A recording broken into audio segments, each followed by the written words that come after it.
The following program, The Russ Belville Show, is intended for responsible adults only. We advocate to the repeal of marijuana prohibition for adults. We discuss the science, culture, and controversy about America's marijuana laws. We do not advocate any illegal activity and encourage all listeners to learn their state and federal marijuana laws. Opinions and claims made by guests and advertisers on The Russ Belville Show are their own, and The Russ Belville Show cannot be held legally responsible for their validity or reliability. Viewer discretion is advised. You take a seed, you plant it, you grow it, you dry it, you roll it, you smoke it. You take a seed, you plant it, you grow it, you dry it, you roll it, you smoke it, and it goes down smooth. Hey! Spanning the continent to bring you the truth about cannabis and marijuana law reform. I smoke pot and I like it a lot. From the promise of legalization. And I think that we need to rethink and decriminalize our marijuana laws. To the agony of prohibition. One major responsibility is to encourage people to use less drugs. The Russ Belville Show, the voice of the marijuana nation. Yeah, I hear you had a question for me. Now, here's your host, Radical Russ Belville. Good day, tokers and tokettes, and welcome. It is Wednesday, September 12th, 2012, and it's got to be 420 somewhere in the world. Welcome to the show. We got plenty of news and information for you, and of course, as always on Wednesdays, we visit with Dr. Mitch Earlywine, and we get the latest in cannabis science. You may have heard about that study going around saying that smoking pot, especially as a young man, will double or quadruple your risk of testicular cancer. Well, we're going to get the science and the facts straight from Dr. Mitch at half past the hour, so stick around. We'll also take your live calls at 971-533-7111. And in some new news here for the show, we now have a show voicemail line. So if you're listening to this on a replay and you still want to call in, you can. Dial into 971-533-7111. Leave us a message here. Get your voice heard by the Marijuana Nation. We'll replay it on future shows. Also, joining us from our virtual studio in beautiful Grastoria, Oregon, we have our news director, Carrie Gallagher. Hello, Carrie. Hello, and it certainly is beautiful today in Astoria. Oh, my goodness. Oh, Love yes. it. Beautiful day. We're kind of on that cusp of fall here where it's cool in the morning and really hot in the daytime, and we're really loving it here. Carrie takes care of our hemp headlines, and there's plenty of them. So what's in the news today, Carrie? Well, today we're going to talk about Measure 80 that's got some recent support. That's that legalization effort in Oregon. Also, a university denying a student for an internship. Tell you all about that. A conservative judge has gone on the record as saying he doesn't support prohibition. But first up in today's news, the Montana Supreme Court has passed down a ruling. I'm going to tell you all about that coming up in today's 420 headline news. All right. Thanks, Carrie. Also in today's news, where I'm going to go behind the headlines on some new polling data out from Survey USA on Washington's I-502 legalization initiative. We'll check that out after the hemp headlines. Then at 20 after, it's time for our daily Toker Tunes. We always take a break at 20 after because, well, you know. And today's Irie Wednesday, so we got some more music from one of my favorite albums, Reggae Goes Country. We're going to play a song that was made popular by Alabama called Feels So Right, done reggae style by Gramps Morgan. Then at half past, we got Dr. Mitch Earlywine in to answer your live questions on cannabis Q&A. And at the end of the show, we'll have a little bit of time for a radical rant. I'm going to talk about the compromises we may have to make in order to get marijuana legalization passed. Stick around. It's the Russ Belville Show, RadicalRuss.com. Be right back after this. We'll be right back after these messages from our 420 friendly sponsors. Support these advertisers because their ad money goes straight to the Russ Belville Show.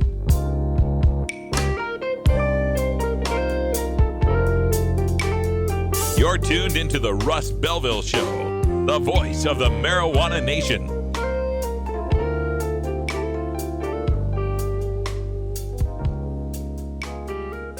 Take marijuana off of the streets, put it in a store.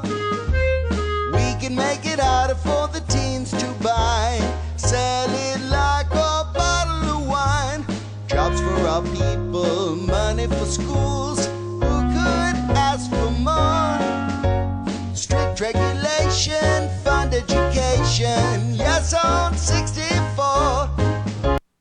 Warning, hits taken on this show are larger than they appear. Do not try this at home. These people are professionals. Or at least they pay me to say that. Which of you are ready to admit to having used marijuana in the past? And they want us to go around and ask each of you. Senator Kerry, yes or no? Yeah. Yes. Okay. Senator Edwards? Yes. Senator Lieber? Well, I have a reputation for giving unpopular answers at Democratic debates. I never use marijuana. Sorry. I think you'd probably be a lot cooler if you had, Senator. Smoke a little pot, drink a little wine. Everything will be just fine. Smoke a little pot, drink a little wine. Everything will be just fine.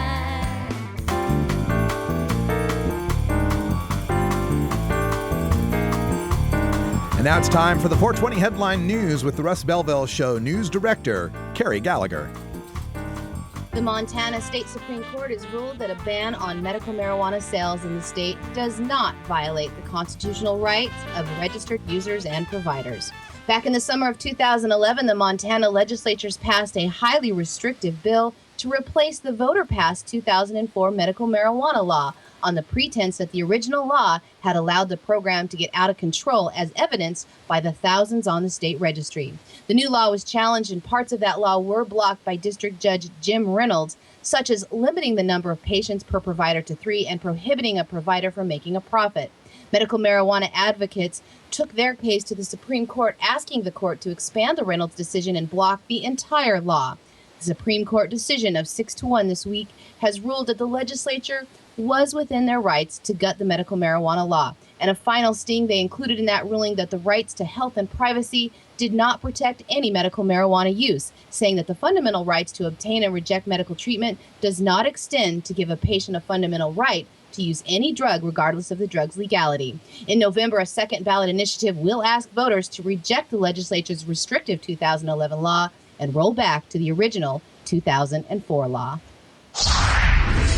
A known conservative U.S. Court of Appeals judge has said that he supports scaling back the strict federal prohibitions on marijuana during a college lecture last week. Judge Richard A. Posner, the author of over 40 books about legal matters, told the audience at Elmhurst College in Illinois that we should only have a small fraction of drug laws that we currently have. He said that it was absurd to criminalize the possession of use or distribution of marijuana to wide applause. Judge Posner was responding to a question about the U.S. Penal Code and the power of prosecutors. During his answer, he said that he had additional concerns about the enforcement-first strategy to controlling drugs. He called the U.S. criminal law dealing with addiction, misuse, and ingestion of dangerous drugs as a nonsensical, and said it is the reason for the high percentage of prisoners with very severe punishments. Judge Posner was appointed by former President Ronald Reagan. He's a member of the U.S. Court of Appeals for the Seventh Circuit in Chicago and considered the most cited legal scholar of the 20th century. Student at Pepperdine University in Malibu, California, has been denied an internship for the Marijuana Policy Project. Victoria Stanzione is a political science major at the Christian University and was seeking that internship with the national nonprofit group dedicated to reforming marijuana laws. According to the refusal of her application, Associate Dean Michael Feltner challenged the application that the internship was not aligned with the mission and the purpose of Pepperdine University. Morgan Fox, a spokesman for the Marijuana Policy Project, says that the decision was disappointing and that Pepperdine would deny any student the opportunity to learn about public policy by working on a social justice issue. And hemp-friendly business Dr. Bronner's Magic Soap has donated $5,000 to the Oregon campaign to legalize marijuana, known as Measure 80. The donation is the largest yet from a single entity to the Yes on 80 committee, and the first donation over $500. Fundraising has been difficult for the campaign, also known as the Oregon Cannabis Tax Act. According to the public records at the Secretary of State's office, the campaign is running at a deficit of $3,244. Campaigns to legalize marijuana in Washington state and Colorado are much more strongly funded. Dr. Bronner's company gave 10 times that Oregon donation, $50,000 to the Washington effort in June, and both the legalization efforts in Washington, known as I-502, and the Colorado effort, known as Amendment 64, have raised millions of dollars to fund their campaigns. And this is Carrie Gallagher with your 420 Hemp headline news for Wednesday, September 12th, 2020. Thank you, Carrie, for the news. When we come back, we're going to go behind the headlines. I'm going to take a look at the latest polling information for Washington State's I-502 initiative to legalize marijuana. And then we got our 20 after break with some Irie Wednesday music. And after the half point of the hour, we'll be speaking with Dr. Mitch Earlywine, taking your live calls at 971-533-7111 with your questions on cannabis science, history, culture, and health. We'll talk about the testicular cancer study with marijuana smokers and a new study out on smoking and pregnancy. Thanks for listening. It's the Russ Belville Show on RadicalRuss.com, theweedblog.com, pot.tv, and MikeCann.net.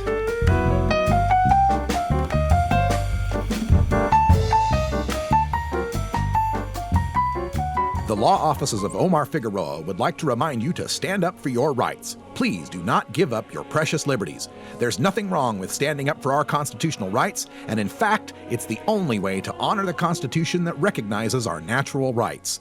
Treat law enforcement with respect and respect the Constitution by standing up for your rights. If you are detained or arrested, stand up for your rights by repeating, "I respectfully invoke all my legal and constitutional rights. I do not consent to any search and seizure. I want to remain silent, and I want to speak to my attorney, Omar Figueroa."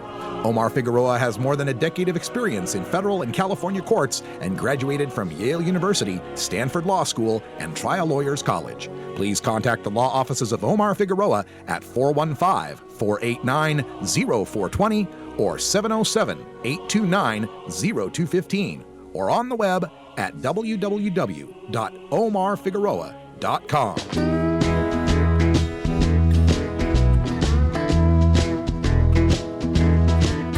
The Russ Belville Show. Chat is for friends 18 and older. We expect our chat to be civil, mature, and free from excessive profanity. If you don't like these rules, there are approximately 6 billion other chat rooms with lower standards that you can visit. Welcome back, everybody. Time for us to go behind the headlines. 12 after here at Rolla J Studios in Portland, Oregon, and we're very excited about the news coming out from Survey USA. We've got a new poll showing 57% support for marijuana legalization in Washington State. Very excited. Yes, studio audience has gone crazy. Survey USA has released a new poll showing that I-502, the marijuana legalization measure proposed by New Approach Washington, has increased its support among voters to 57%, with only a third of Washingtonians, 34%, opposed and 9% undecided.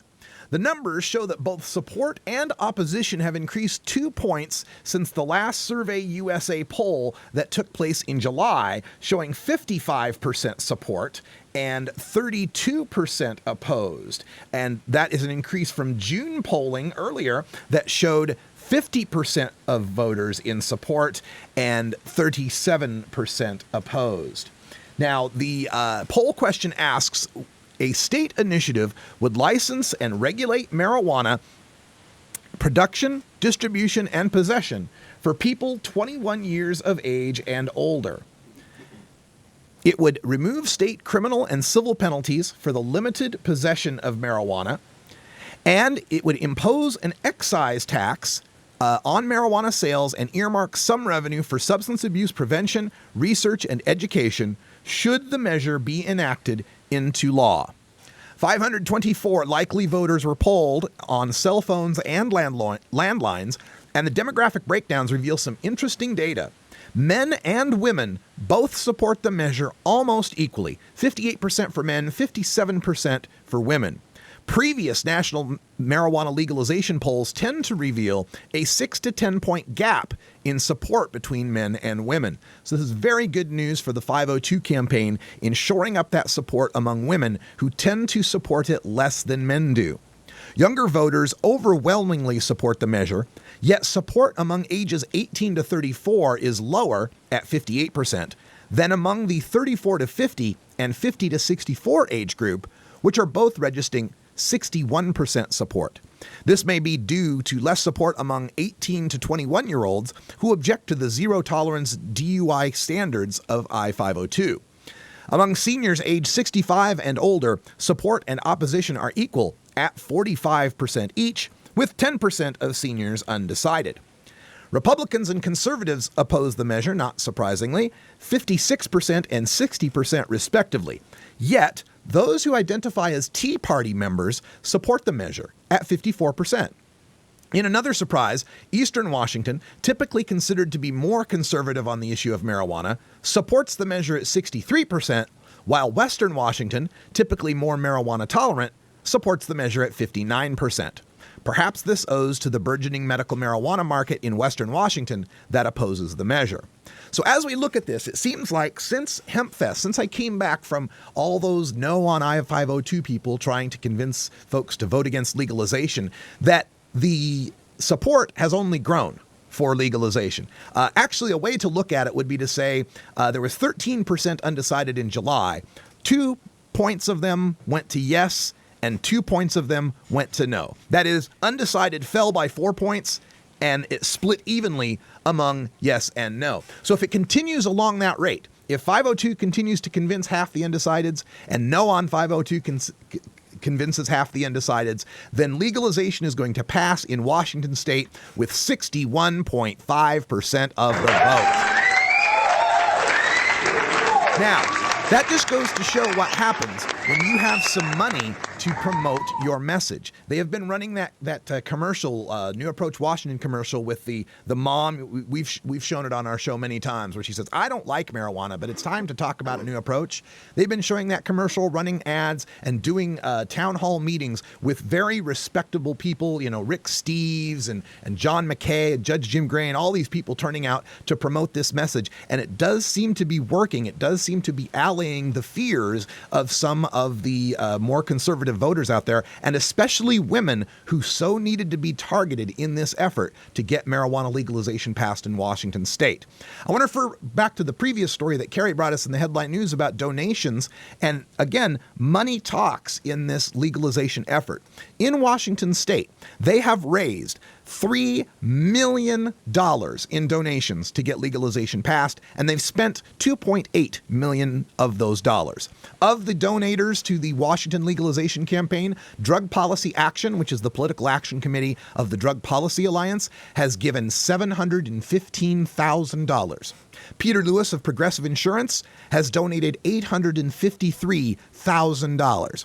Rick Steves, the European travel guru and Normal Advisory Board member, has given $350,000. The ACLU of Washington has given $180,000.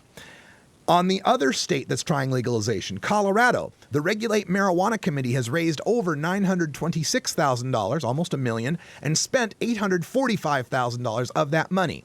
Dr. Bronner gave him $50,000. Regulate Marijuana raised $820,000 from the Marijuana Policy Project, another $30,000 from the Council for a Livable World, and $17,000 from the Coalition to End Marijuana Prohibition.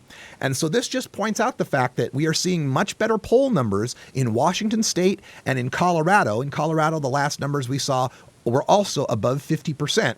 Than we are seeing in Oregon, where the last polling I've heard from public policy polling, when asked the general question of whether marijuana should be legal, Oregonians only support that question at 43%. It's a sad state in our American electorate that you have to have 6 and 7 figures worth of money to get your message across, even when people generally support marijuana legalization. But it is a fact. Here in the state of Oregon, there are voters that don't even know that Measure 80 exists. So if you're out there, if you're a no on I-502 person, help us set the precedent in Oregon by donating to the Yes on 80 campaign. You can go to yeson80.com or octa2012.org and donate to the campaign. For us to be trumpeting $5,000 donations when we really need hundreds of thousands of dollars of donations is really a sad state of affairs. We've only got 55 days left until the election, and we still have yet to have a billboard or a TV ad here in the Oregon markets. We've got to raise this money quickly. Please give to the organizations that are working to help pass Measure 80 if you can, right now, right today. It's needed more than ever. Speaking of needed more than ever, it's 20 after 4:20 in Schenectady, New York, and Hartford, Connecticut. We're going to take a break, so stick around. When we come back, we got your Daily Toker Tunes. Oh, have you ever met that funny reefer man? A reefer man. Have you ever met that funny reefer man? A reefer man. If he said he swam to China, he would sell you South Carolina. Then you know you're talking to that reefer man. Dear Mom, when I was in college, I used to drink a lot. It was kind of crazy. But now that I'm older, I prefer to use marijuana. It's less harmful to my body, I don't get hungover, and honestly, I feel safer around marijuana users. I hope this makes sense, but if not, let's talk. I love you.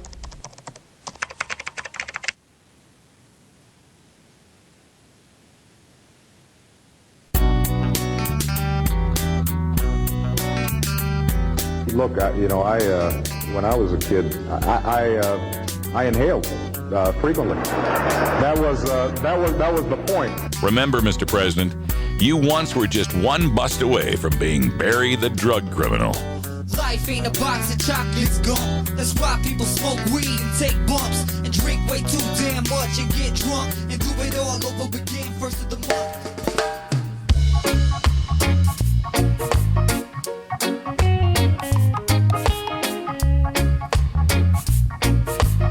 Everyone knows music and marijuana go together, so let's wind up our 20 after break with the Russ Belville Show's Daily Toker Tunes, the best in pod-safe 420 music from around the web. Today is Irie Wednesday, featuring reggae, ska, and other world music genres. You can get downloads and more information about all our Daily Toker Tunes by visiting music.radicalruss.com. Now, sit back and enjoy your Daily Toker Tune. All right, folks, welcome to Irie Wednesday, where we just lay back and enjoy some of them island-flavored grooves. And today, we're going right back to this album that I've been playing a few tracks off of called Reggae's Gone Country, because it appeals to me. You know, I grew up the son of a country musician, and a lot of these songs that are on this album are old favorites of mine that I've been listening to for years and years and years. And it's nice to hear them done in a different sort of way. So without further ado, let's just get right to it. This is the Alabama classic, Feels So Right, with Gramps Morgan on your Daily Toker Tunes for Irie Wednesday.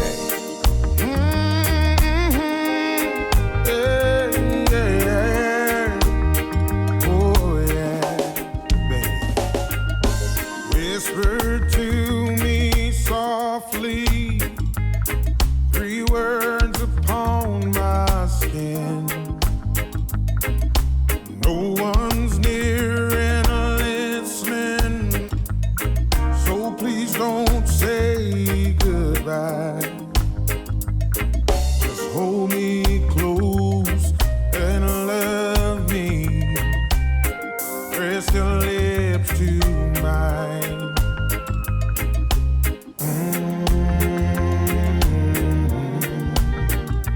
Feels so right.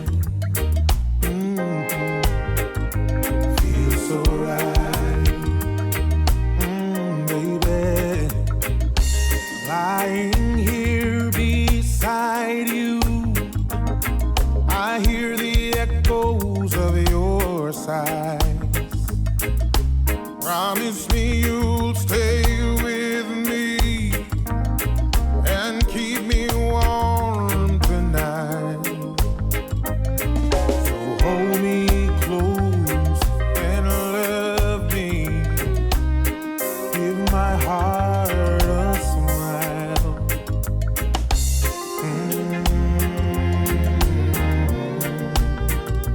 Feels so right.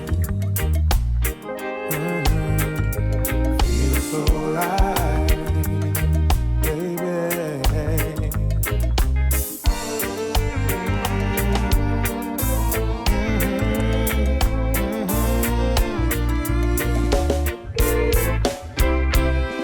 Your body feels so gentle, and my passion rises high. You're loving me so easy. Your wish is my command.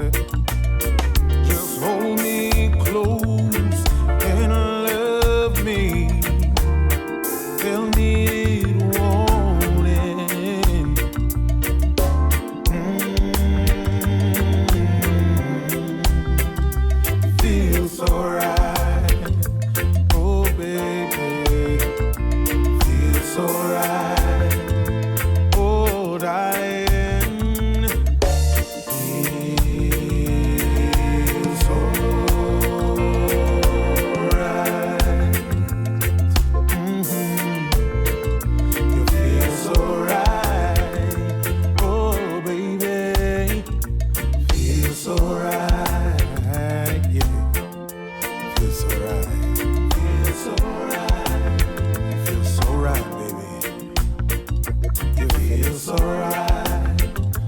Oh, oh yeah, yeah. It feels so right, yeah. Hi.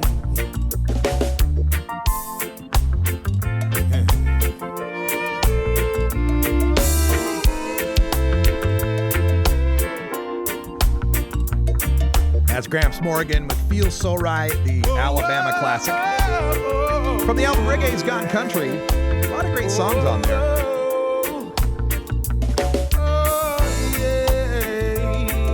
Stick around, we're back with Dr. Mitch Earlywine and your live questions in our Cannabis Q&A. Stick around. Hi, this is Dan Michaels. If you're looking for professional voice talent for your commercial or podcast, I'm your man. Visit danmichaelsaudio.com for more information.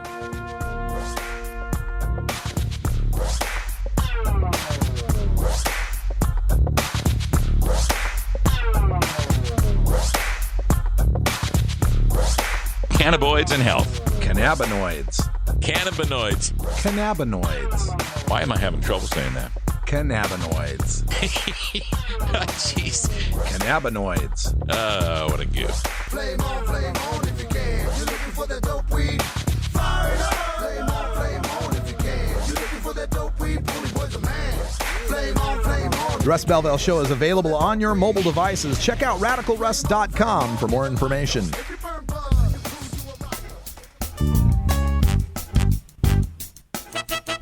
It's time for the Russ Belville Show's Cannabis Q&A with Dr. Mitch Earlywine. Dr. Earlywine is a professor of psychology at the State University of New York at Albany and a leading author and researcher on cannabinoids and health, who pins the Ask Dr. Mitch column for High Times magazine. Get your questions ready in our live chat or call in to 971-533-7111 now. All right, time to get into the Cannabis Q&A. Plenty of stuff to cover today. Welcome, Dr. Mitch Earlywine, back to the show. Always a pleasure. All right, so we're getting close to fall here, and we're getting some more studies that are coming out on marijuana use. And it always seems like when we get close to election time, the scaremongering stories come out. They gotta scare the hell out of us, make sure that we don't do something stupid like legalizing marijuana.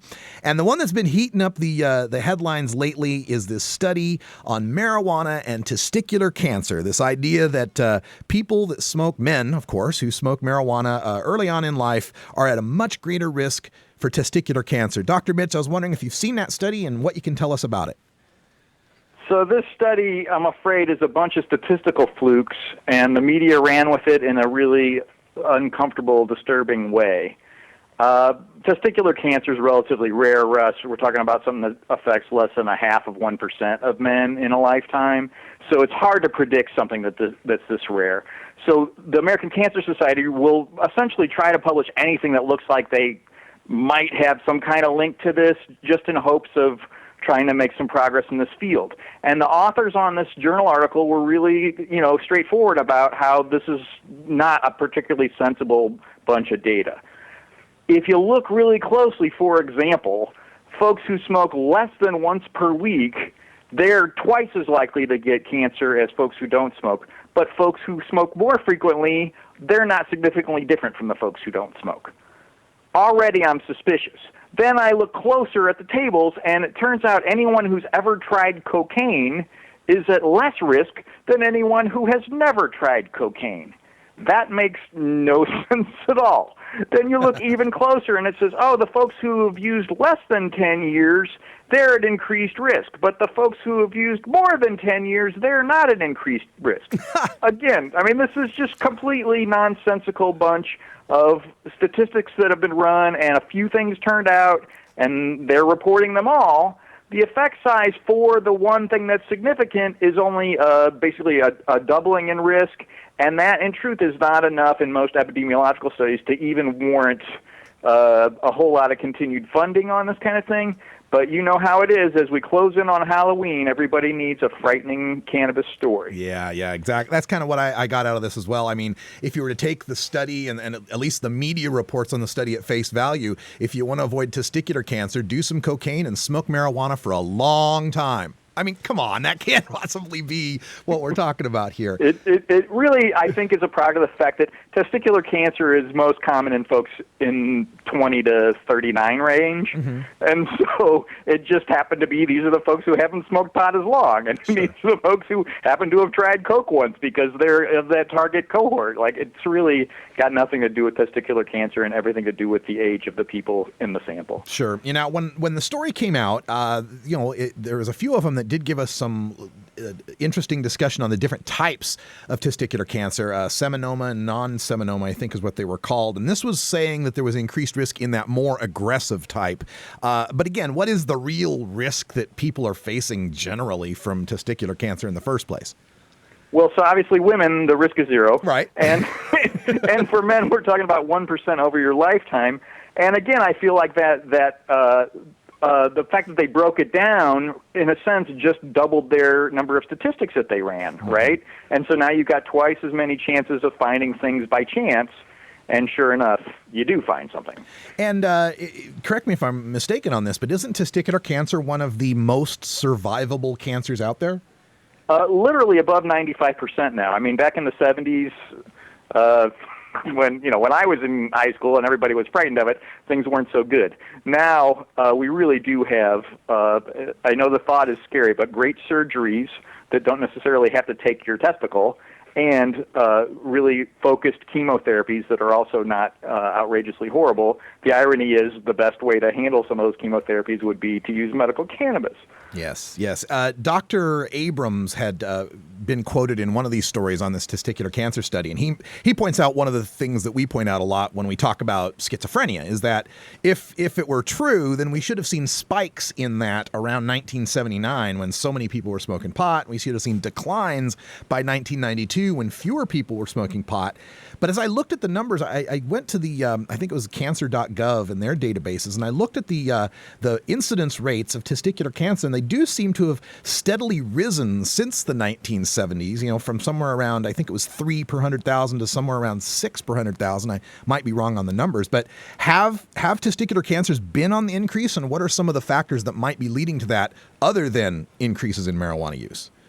I don't want to be alarmist about it, but it has been a very gradual increase, not a spike that would say, hippies are suddenly all getting it. Yeah. And it's probably related to exposure to various toxins in our environment. So some of the things that we probably haven't even identified yet that may increase that risk are essentially making their way into our water and our food sources and our general grass that we roll around in. And so that's, in a sense, part of the general increase in number of cancers. Because this is one that tends to occur earlier in life, I can't say it's just, everybody used to die from heart disease and now they live longer and get this. So it really does seem like exposure to toxins may be the issue. All right. Well, thanks for giving us the info on that study, because I know a lot of people have been emailing and tweeting about it, and we want to get the facts out on this. Folks, the phone lines are open at 971-533-7111.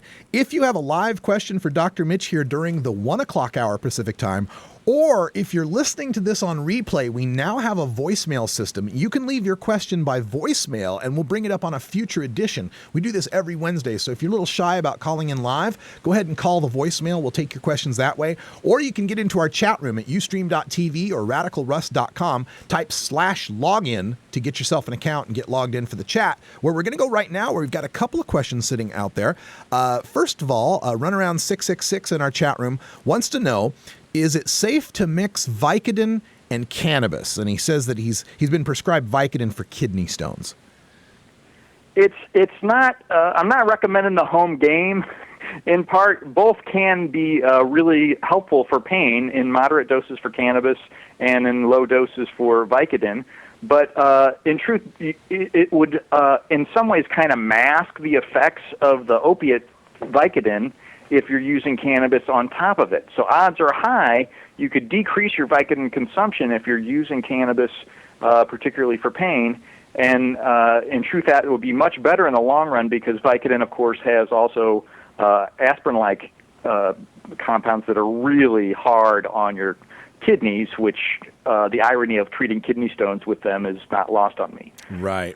And we've seen reports in the past, too, that the use of cannabis can have a synergistic effect with opiate-type pain relievers. Would that be in effect with Vicodin in that he might be able to take less? And so you can imagine if you're taking two, to take one with some cannabis is going to be easier on your liver and kidneys. And in truth, to smoke cannabis on top of two is in a sense a waste of drug. In general, do we know much about cannabis's effect on healthy, functioning kidneys? Does it help kidney function, harm it, or have no effect whatsoever? THC and the other cannabinoids do have to be metabolized and do end up excreted based on kidney function, but no, there are no data to suggest that it's impairing or facilitating that filtering process. That's something that we, is of interest to us. Ganja John, our friend, went through kidney transplants, and a lot of these transplant centers will often object to patients using cannabis for medical purposes for the fear that somehow it's going to harm the organ or hurt rejections, all that kind of stuff. Really, there's nothing to that, right? Well, in both liver and kidney, in fact, it may make it a little easier to stick to your drug regimen. So I find that just completely racist. It's just nuts. Well, Ganja John's in our chat room right now. He says, "Yay me." He's still kicking, and trust me, the cannabis use is still going. So it must be working okay for him. We're speaking with Dr. Mitch Earlywine in our Cannabis Q&A, taking your live questions in our chat room and on our phone lines at 971-533-7111. And while we wait for a question, there's another study that got forwarded to me from our virtual studio in Astoria, Oregon. Before I get to that, though, there's a question. Carrie, do you want to take that question that you just put up in the chat? Oh, sure. The question I had, Dr. Mitch, I have a friend who's studying for a drug test, and we heard that you shouldn't engage in strenuous exercise. So my question is, does exercise release old THC metabolites into your bloodstream from your fat cells, and should one stop exercising before taking a dreaded drug test? As it turns out, that impact, unless you've been just smoking a ton and you're doing some kind of fat absorbing exercise that's just impossible to even engage. You'd have to basically be at like 40% of max for 3 hours in order to actually get the fat cells to release more readily. The key is much more focused on consumption of water. And so it's probably fine to exercise just as much as usual, but you really have to stay not only hydrated, but essentially flooding that system to make sure you're getting as much metabolite washed out as possible, whether you're exercising or not. Let's go with that question in the other direction. Should you exercise? Does that help excrete the metabolites faster? Well, in fact, exercise increases metabolism of everything. Okay. So if you're, hitting the aerobic bike 4 times a week, you're bound to do better than somebody who's just sitting on the couch eating the Cheetos. All right. Well, thanks for that question, Carrie. Did you have a follow-up? Well, I was just going to ask, so it is true that people that are more overweight have more THC in their body. It will be more difficult for them to pass a drug test. So would that say that men who are on average heavier, it would be more difficult for a man than a woman to pass a drug test, or women because their fat content is higher? Can you find a way out of that one?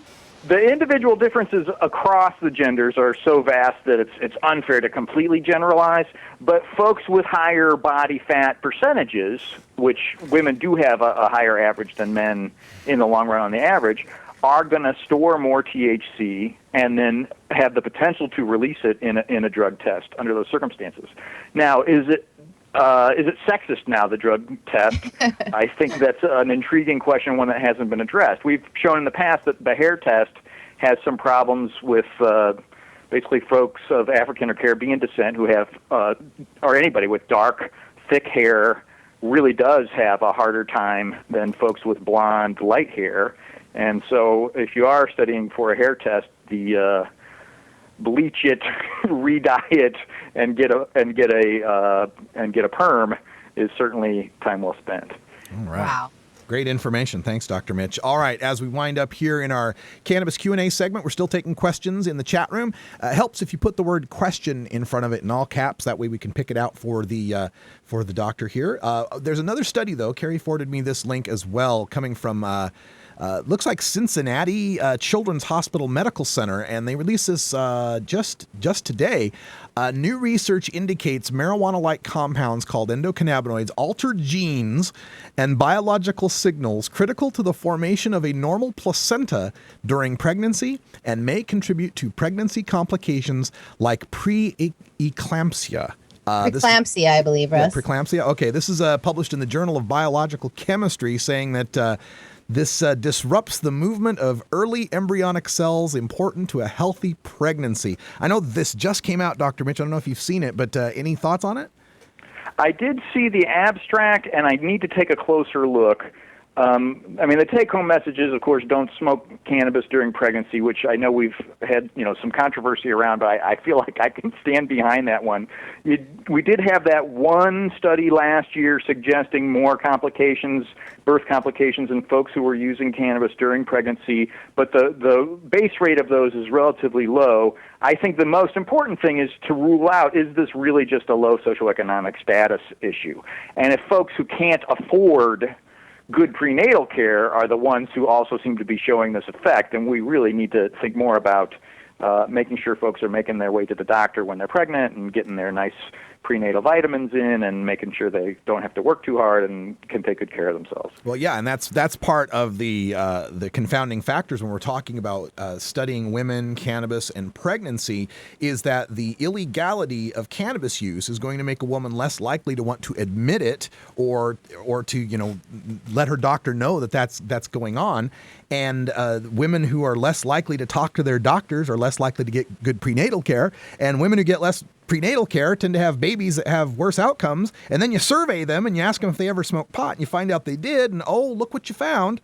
You've got cannabis and baby problems, when really it was the prohibition that caused the problem in the first place. Is that right, or what? I mean, sad but true. And in the states further south in Ohio, where suddenly you can be risking a prosecution for child endangerment because you test positive for cannabis during pregnancy, what they're doing is essentially driving folks away from good prenatal care. It's really going to be a horrendous backfire. All right. We've got a question from the chat room here as we wind things up. Our listener here asks, I've got a friend with cancer who has burning esophagus.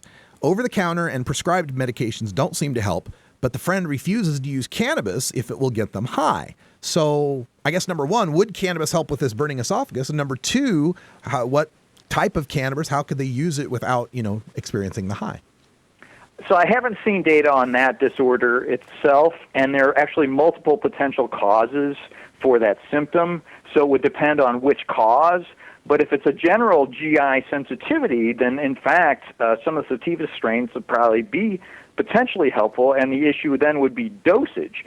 And so you can imagine a dose that's so small it wouldn't get Ganja John high, but it might get somebody else high, and so we'd have to really experiment with something like that in order to see if it would really work. And in truth, I think, don't fear the reefer.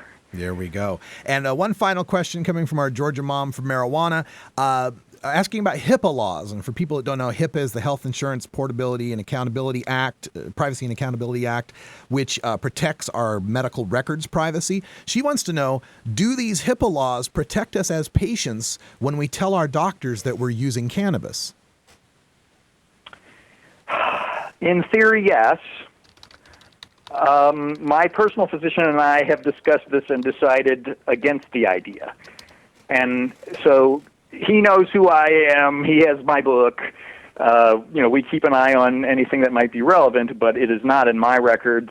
And in all honesty, I'm pretty out, but, my insurance company may or may not know, and I kind of like it that way. Yeah, it's something, everybody has to make their own decision on this. I know, my wife works, she runs a medical clinic, and a lot of times she'll, see people's medical records that'll come in, and when they've mentioned that they were using cannabis to treat whatever it was they're treating, doctors will write things in the charts like drug seeking.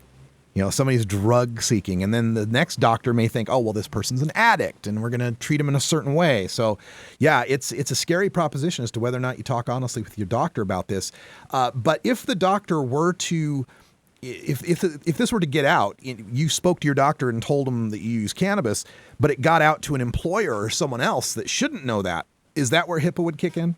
In fact, yeah, that is clearly against the law. Okay. However, within the medical community, everybody who has access to your records would see it, and then they do start making these oddball attributions. So imagine if I suddenly went in complaining of fatigue to a new physician, that might very well be the case. I might get labeled the pot guy. Yeah. All right. Well, Dr. Mitch Earlywine joins us every Wednesday here for our Cannabis Q&A. Thanks so much for doing so, and we'll talk to you next week.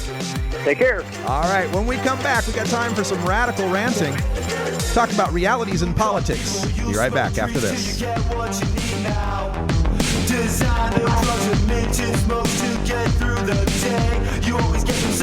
We'll be right back after these messages from our 420 friendly sponsors.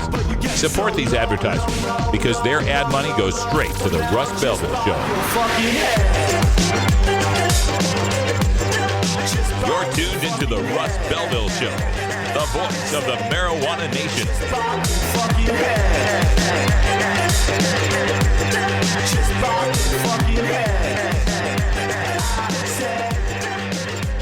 Tokers, there's no good reason to get your dog stoned.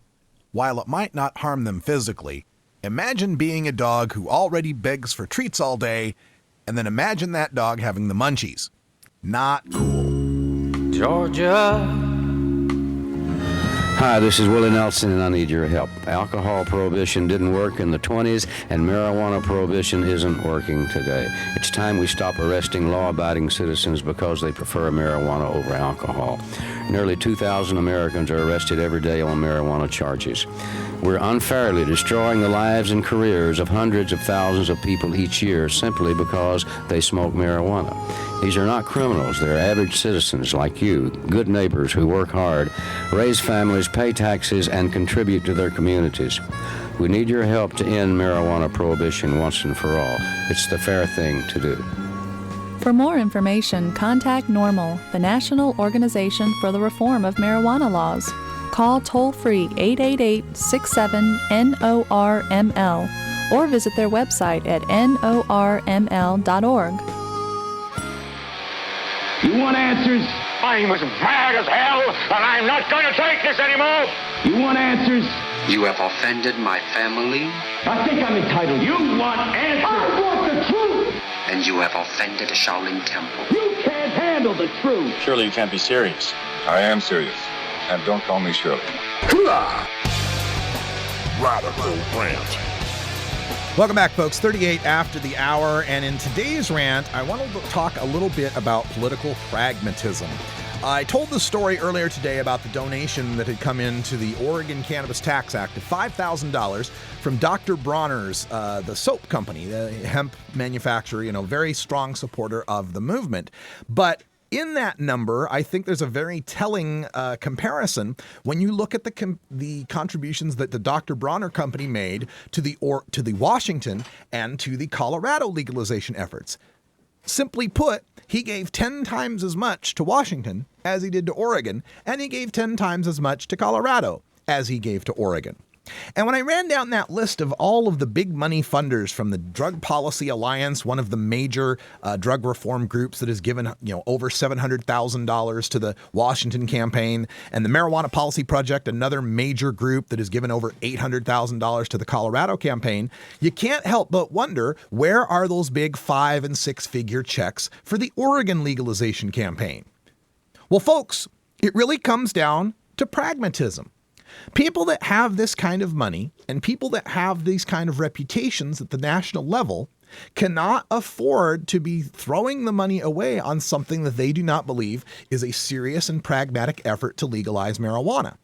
Now, I appreciate everybody that tries to get marijuana legalization on the ballot. And when you look at the Oregon Cannabis Tax Act from our point of view, from the point of view of cannabis consumers, it is by far the superior effort to legalize marijuana.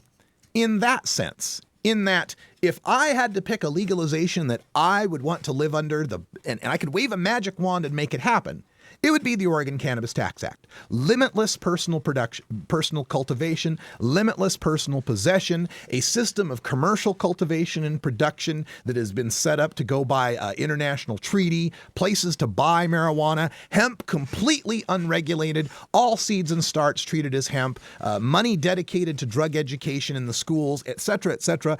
I love it. There's so much I love about that. But there's one problem. My checkbook doesn't have any commas in it. And that's the thing, that's the realization we all have to come to here, is that passing legalization costs money. And in order to pass that legalization, we must get the money from some of these big national organizations and big funders.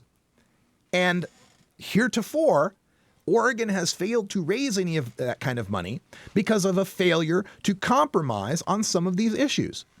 I know you and I want limitless personal production, limitless personal cultivation, limitless personal possession. Why not? If we're going to treat it like alcohol, nobody tells me how many cases of beer I can buy. They do tell you how much you can home brew, though. I think it's a 100-gallon limit, 500-gallon limit, something like that. But it's a whole lot. It's not 1 ounce. It's not one plant, right? It's a whole lot. But I'm not the guy who's going to get it funded, and I'm not the guy who's going to get it passed, and I'm not that scared electorate that needs to be led from marijuana is a deadly dangerous Schedule I drug that's like heroin and going to ruin the country to, all right, maybe I don't like it, but we can tolerate other people using it legally. You can lead the horse to water, but you can't make them vote. And in this case, we are still sitting at less than 50% in the state of Oregon, of all places, for legalizing marijuana. Now, the money coming into Washington and Colorado is coming in there because the people involved in those campaigns, for one, have dedicated themselves solely to those campaigns. That's their sole mission at this point. They're not wearing too many hats. But number two, they have done the polling and they have done the focus group testing to find out what will pass. Because it doesn't matter what legalization I like. It matters what legalization 50% plus one voters like. The legalization that passes is my favorite legalization.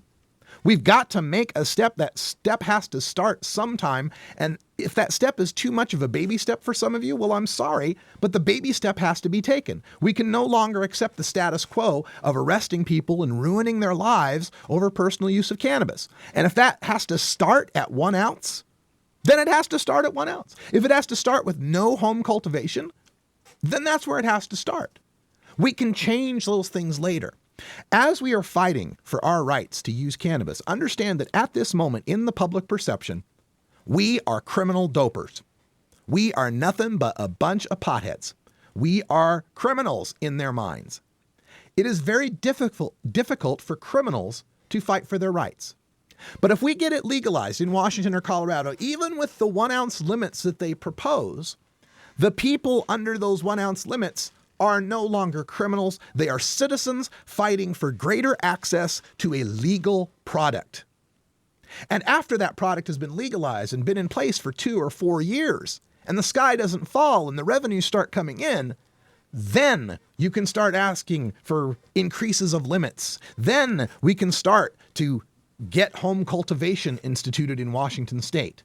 Then, after we don't see massive increases in traffic deaths and accidents on the freeways, we can start to pick away at a per se DUID limit.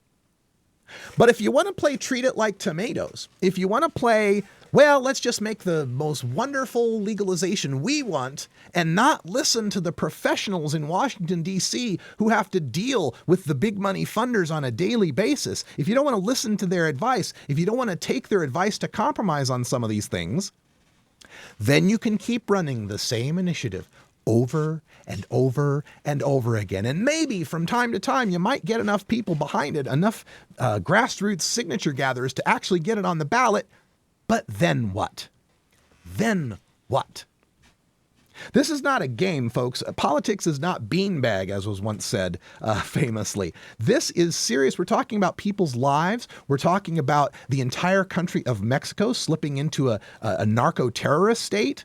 We're talking about the people in 30 3 states that don't have medical marijuana who are suffering and dying, people in Texas, people in Oklahoma, people in Virginia, people in Ohio that are waiting for us out west to succeed, to do something, to topple that first domino that's going to end this federal prohibition. And some of us, like the No on 502 people, want to reject that. Some of us want to say, nah, this legalization isn't good enough. We'll just wait till 2014 or 2016 or 2018 or 2020 or however long it's going to take until 50% plus one of the voters will agree with us 100%. We won't have to compromise a bit. They'll agree that we should treat it like tomatoes, and the perfect utopia of pot will be instituted in the United States of America. But how many people get arrested in that time? 850,000 arrests every year while we're waiting for 2014 or 2016 or 2020.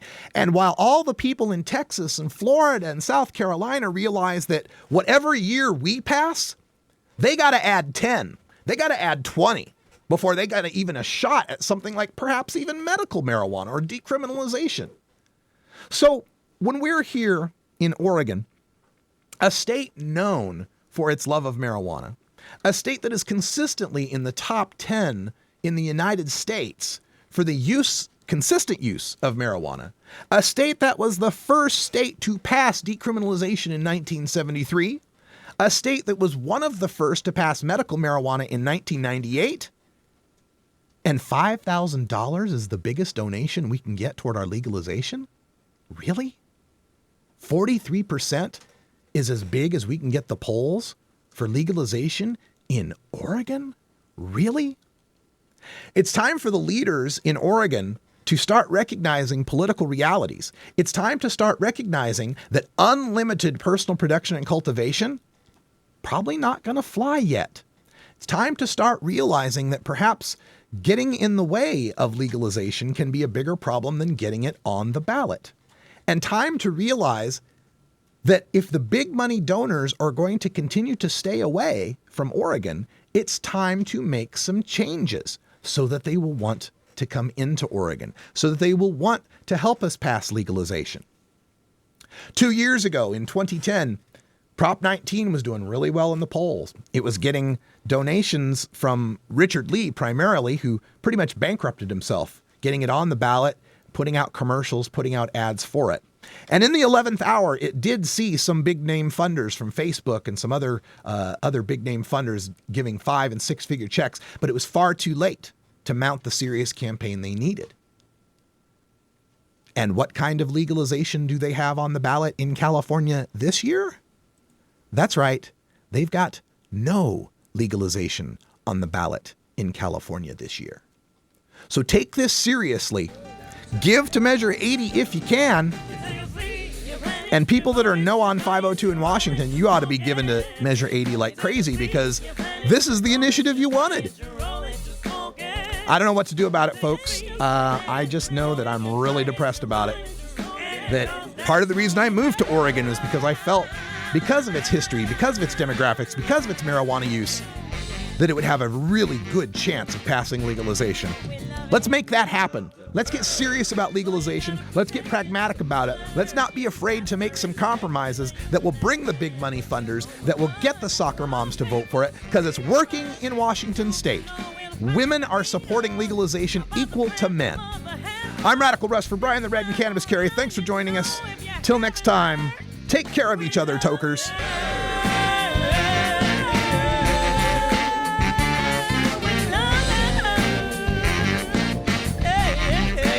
This is the Russ Belville Show.